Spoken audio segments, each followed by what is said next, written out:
اور ضیاء الحق کے وطن سے جنم لینے والی PMLN کو کہتا ہوں کہتے ہوئے سنتا ہوں کہ یہ جی آمریت ہے اور آئین توڑا اس لیے ہم ان کے جنازے میں شرکت نہ کریں، ان کے لیے دعا نہ کریں۔ ان بے شرم لوگوں کو، اسپیشلی یہ جو 2 نمبر رضا ربانی ٹائپ سارے اکٹھے ہوئے ہوئے ہیں اور پیپلز پارٹی اور نون لیگ کے جو لوگ ہیں، کہ آپ لوگوں کو شرم آنی چاہیے اس طرح کی باتیں کرتے ہوئے، اور کتنے چھوٹے دل کے آپ کے لوگ ہیں۔ اور میں اداروں کا بھی خیر علاج ہے، یہ جو ان کو ہر دفعہ ہر 10 سال بعد ہمارے سر پہ بٹھا دیتے ہیں اور پھر ان کے سابق آرمی چیف کے بارے میں جو گفتگو انہوں نے کی، جو سینٹ میں بے عزتی کی، جو آج میں سن رہا ہوں، یہ اس پہ کیا ہی کہا جائے۔ ہر اداروں میں بھی لوگ بیٹھے ہوتے ہیں، وہ ہر 10 سال بعد ان کو ہمارے پہ مسلط کرتے ہیں، پھر اینڈ کے اوپر ان سے ہی جو ہے وہ خراب ہوتے ہیں اور پھر ان کو واپس نکالتے ہیں۔ یہ ایک سلسلہ ہے جو پاکستان میں چل رہا ہے۔ اور یہ جو آئین کر رہے ہیں، میں پوچھتا ہوں پچھلے 9 مہینوں سے کیا ملک میں آئین ہے؟ کیا پاکستان میں جو انسانی حقوق کی خلاف ورزیاں ہو رہی ہیں، جو لوگوں کو اٹھایا جا رہا ہے، جو لوگوں کو بغیر وارنٹ کے اٹھا کے غائب کیا جا رہا ہے، لاہور ہائی کورٹ کا سیکرٹری عامر راہ 5 دن سے مسنگ پرسن ہے، لاہور ہائی کورٹ کا سیکرٹری جنرل۔ اور اس سے آپ وکیلوں کی جو لیڈرشپ ہے اس کا بھی اندازہ لگا لیں۔ میں ایک سپریم کورٹ کا وکیل ہوں، مجھے اٹھایا گیا صبح 4 بجے اور بغیر وارنٹ کے، اور اٹھا کے لے گئے، اور اریسٹ کے 3 دن بعد جو ہے وہ ڈال دیا، میرے پہ شراب کا پرچہ بھی ڈال دیا۔ اب میں بتا دوں گا کہ میں کس کے ساتھ بیٹھ کے وہاں پہ، میں پھر ظاہر ہے کہ DIG وغیرہ کے ساتھ ہی شراب پی سکتے ہیں، اس کے علاوہ تو ممکن نہیں ہے 3-4 دن کے بعد۔ اب اگلا پرچہ خیر چرچ کا بھی ڈال دیں، اس کے بعد ہیروئن کا بھی ڈال دیں۔ تو بے شرم لوگوں کی حکومت ہے بنیادی طور پہ اس وقت۔ اور آپ دیکھیے کہ اب پنجاب میں اور خیبر پختونخوا میں آج تقریباً 25 دن ہو گئے ہیں پنجاب میں، اور 20 دن ہو گئے ہیں خیبر پختونخوا میں، اسمبلیاں ٹوٹی ہوئی ہیں۔ آرٹیکل 105 آئین کا کہتا ہے گورنر شیل گیو ڈیٹ، جس دن اسمبلی توڑے گا اس دن ڈیٹ دے گا الیکشنوں کی۔ آئین کدھر رہ گیا ہے؟ آئین یہ نہیں ہے کہ جو آپ کی مرضی میں ہے وہ آئین ہے، جو آئین آپ کی مرضی میں نہیں ہے وہ آئین نہیں ہے۔ آج پاکستان میں معاشی حقوق جو ہیں وہ معطل ہیں، بنیادی انسانی حقوق معطل ہیں، اور اب پاکستان کا پولیٹیکل سٹرکچر بھی جو ہے وہ تباہ کرنے جا رہے ہیں۔ آپ مجھے بتائیے، یہ زرداری، نواز شریف اور جو لوگ ہیں جو آج پاکستانیوں پہ ٹیکس لگا رہے ہیں، بجلی کا اب کہہ رہے ہیں کہ 20% سے 33% بجلی مہنگی ہو رہی ہے پرسوں، تیل کی حالت آپ کے سامنے ہے، اپنے پیسے سارے باہر رکھے ہوئے ہیں۔ ان کو کیا حق پہنچتا ہے پاکستان کے لوگوں سے ٹیکس لگانے کا جب آپ نے اپنے پیسے سارے باہر رکھے ہوئے ہیں؟ ہمارے وہ بھی پاکستان کے پیسے جو یہاں سے چوری کیے ہیں وہ اٹھا کے باہر لے گئے ہیں۔ ہمارے 2 بنیادی مطالبے ہیں۔ نمبر 1، یہ نواز، زرداری اور جو دوسرے طاقتور لوگ ہیں ان کے پیسے واپس لائے جائیں ملک میں، اور دوسرا یہ ہے کہ اس سے پہلے یہ ہے کہ الیکشن کرائے جائیں پاکستان میں۔ یہ آئین کی ڈیمانڈ ہے، اس سے آپ باہر نہیں جا سکتے۔ پھر جو کیئر ٹیکر گورنمنٹس یہاں پہ آئی ہیں، آپ دیکھیے ان کیئر ٹیکر گورنمنٹس نے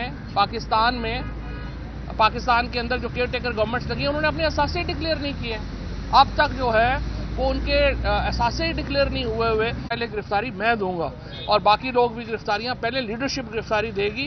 کارکنان انشاءاللہ تعالیٰ اس کو فالو کریں گے، اور یہ پاکستان کی تاریخ میں اتنی ہی بڑی تحریک ہوگی جتنی ہم نے پاکستان کی آزادی کے لیے تحریک شروع کی تھی۔ شکریہ۔ نواز چودھری صاحب، یہ بتائیں کہ تحریک انصاف تنقیدوں کا شکار نظر کیوں آتی ہے پالیسی میں؟ ایک جگہ آپ کہتے ہیں کہ جیل بھرو تحریک شروع کریں گے، دوسری جگہ کہتے ہیں کیا خان صاحب کو ہاتھ بھی لگایا تو رکھا جائے گا۔ دوسرا، مریم نواز نے کہا کہ آپ تو ٹکر کے لوگ کہتے تھے خود کو، لیکن آپ 2 دن قید کاٹ کر آئے تو رونے لگے۔ نہیں، یہ بات ٹھیک ہے مریم نواز کی۔ دیکھیں، ان کا تو اپنی فیملی سے کوئی تعلق نہیں ہے۔ ان کی تو والدہ کی ڈیتھ ہوئی، انہوں نے پارسل کر دی۔ عابد شیر علی کی بیوی کی ڈیتھ ہوئی، اس نے وہاں سے پارسل کر دی۔ تو ان کا اپنے خاندانوں سے کوئی اتنا بڑا تعلق نہیں ہے، صرف پیسوں کا ہی تعلق ہے، تو وہ کہہ سکتی ہیں۔ دوسری بات یہ ہے کہ اگر ہم نے بھی 500-700 ارب روپے کما کے جیل میں گئے ہوں تو ہمارے حالات اور ہوں گے، جس طرح سے یہ گئے ہیں ان کے حالات اور ہیں۔ بہرحال ہمیں اپنے خاندانوں کا، ہم مڈل کلاس کے لوگ ہیں، ہمیں اپنے خاندانوں سے محبت ہے، ہمیں اپنے بچوں سے محبت ہے۔ اگر شریف فیملی کو، زرداری فیملی کو یہ معاملہ نہیں ہے اور ان کے بچے ان کو اپنے نہیں لگتے، ان کے خاندان ان کو اپنے نہیں لگتے، تو پھر اس میں ہم تو کچھ نہیں کر سکتے۔ خان صاحب بالکل گرفتاری دیں گے، سب گرفتاری دیں گے۔ تو سب یہ بتا دیں کہ جس طرح سے ابھی انتقامی کارروائی ہے، جن کو تحریک انصاف کہتی ہے یہ انتقامی کارروائی ہے، تو کل آپ کو اقرار ملتا تو اسی طرح سے سیاسی معاملات میں اسی طرح سے چلتے رہیں گے، آپ لوگ وہی کریں گے جو یہ کر رہے ہیں؟ نہیں، ہمیں ضرورت نہیں ہے، یہ تو ان کو نے تو دیکھا نا، جعلی کیسز بنانے پڑتے ہیں ان کو تحریک انصاف کے پاکستان تحریک انصاف نے 75 سال کی سب سے کلین گورنمنٹ دی ہے پاکستان کو. ایک کیا انہوں نے نہیں ڈھونڈا، 1 روپے کی کرپشن کے الزامات نہیں ہیں تحریک انصاف کے لوگوں کے اوپر. ان کے اوپر تو جینوئن کیسز ہے، اور وہ بھی ہماری کو ذاتی لڑائی نہیں ہے کہ ہم نے ان کو جیل ہی بھیجنا ہے. ہم یہ کہتے ہیں پاکستان کے لوگوں کے پیسے ہیں، آپ وہ واپس کریں، ہماری طرف سے اپنے گھروں میں رہیں، اور جب وہ پیسے واپس نہیں کریں گے تو ظاہر جیلوں میں جائیں گے. فواد صاحب ایک فارمولے اور آج شاہد خاقان عباسی صاحب نے بڑی امپورٹنٹ ابھی بات کی ہے. انہوں نے کہا کہ جو ایماندار لوگ ہیں وہ عدالتوں میں کیس بھگت رہے ہیں اور جو کرپٹ ہیں وہ حکومت میں ہیں. میں شاہد خاقان عباسی صاحب کی اس بات سے مکمل اتفاق کرتا ہوں. اچھا، ایک فارمولے پہ بات ہو رہی ہے کہ اس سال الیکشن کرانے کے بجائے موجودہ حکومتوں کو 1 سال کے لیے ایکسٹینشن دی جائے، اس فارمولے کو آپ کیسے دیکھتے ہیں؟ یہ جو بھی یہ رائے دے گا، جو بھی عمل کرے گا، اس پہ آرٹیکل 6 لگے گا، اور انشاءاللہ تعالی یہ وہ آرٹیکل 6 ہوگا جو ایگزیکیوٹ بھی ہوگا. اس سے پہلے تو پاکستان میں آئین سے بغاوت، آئین سے جو تاراج کرنے کے مقدمے ہیں وہ اپنے اینڈ تک نہیں پہنچے. لیکن اگر یہ ججز کے لیے بھی جسٹس منیر کی موومنٹ ہے، جو جج اس کو ایکسٹینڈ کرے گا وہ جسٹس منیر کی طور کے اوپر تاریخ میں اس کو یاد کیا جائے گا. اس لیے ججز بھی احتیاط کریں گے، مجھے امید ہے، اور الیکشن اپنے وقت پہ ہوں گے. چور صاحب، آپ نے یہ کہا کہ ہم جعلی مقدمہ جو اس طرح کے ہم کیسز نہیں کریں گے، تو 15 کلو ہیروئن کا کیس بھی آپ کے دور میں ہوتا وہ کیا؟ وہ رانا ثناء اللہ صاحب جن کے ساتھ بیٹھے ہوئے ہیں، ان کی دوستی ہے، ان سے پوچھ لیں کیا ہوا. اچھا، آج جو پارٹیاں رجسٹرڈ ہوئی ہیں، مومون پاکستان، تحریک لبیک اسلام، ان کو کس طرح سے دیکھ رہے ہیں آنے والی انتخابات؟ پارٹی پاکستان میں صرف ایک ہی ہے، وہ تحریک انصاف ہے. باقی ساری تو ایسے ہی آنے جانے والی ہیں، ان کا کیا فرق. Thank you.